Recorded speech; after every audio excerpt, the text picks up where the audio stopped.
talking about the Holy Land Five. In his rap song in 2017, he said, "I'm in love with the Holy Land Five."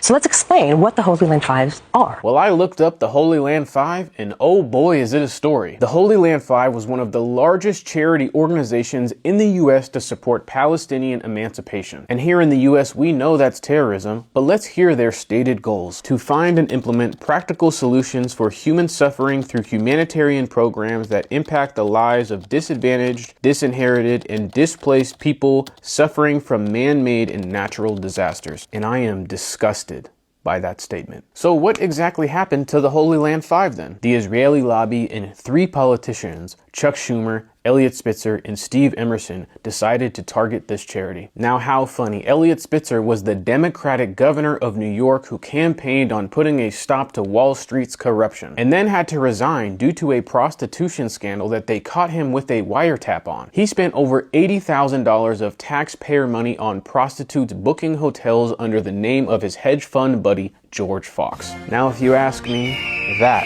is an American hero. Now, what's even funnier is the governor after him is Andrew Cuomo, the same guy that's going against Zoran Mamdani right now. And Cuomo also had to resign as governor, except for him, it was sexual assault allegations. 13 of them. Back to the Holy Land Five, they were raided 3 months after 9/11 and were named a terrorist organization, claiming it was run by Hamas. And this was after federal officials said that of the $56 million donated, the largest amount went to helping food banks in New Jersey, victims of tornadoes in Texas, floods in Iowa, and people who suffered from a terrorist bombing in Oklahoma City by 2 white men that killed over 150 people. And in 2005, the Holy Land Five was charged with aiding Hamas, and they denied all 200 claims. And in 2007, the case ended in a mistrial with not enough evidence. A law professor at the time said the whole case was based on assumptions that were based on suspicions. A juror said if this was a Christian or Jewish group, I don't think the prosecutors would have brought charges against them. In 2008, they retried the case and brought forth 2 anonymous Israeli citizens and newfound documents. In that same year, they were found guilty of all 200 charges. The best way to describe the inequalities of Palestinians is the Holy Land Five was also found guilty in 2008 of an American citizen that was killed in 1996 in the West Bank. There was no evidence to support Hamas even did it, and that family was awarded $156 million.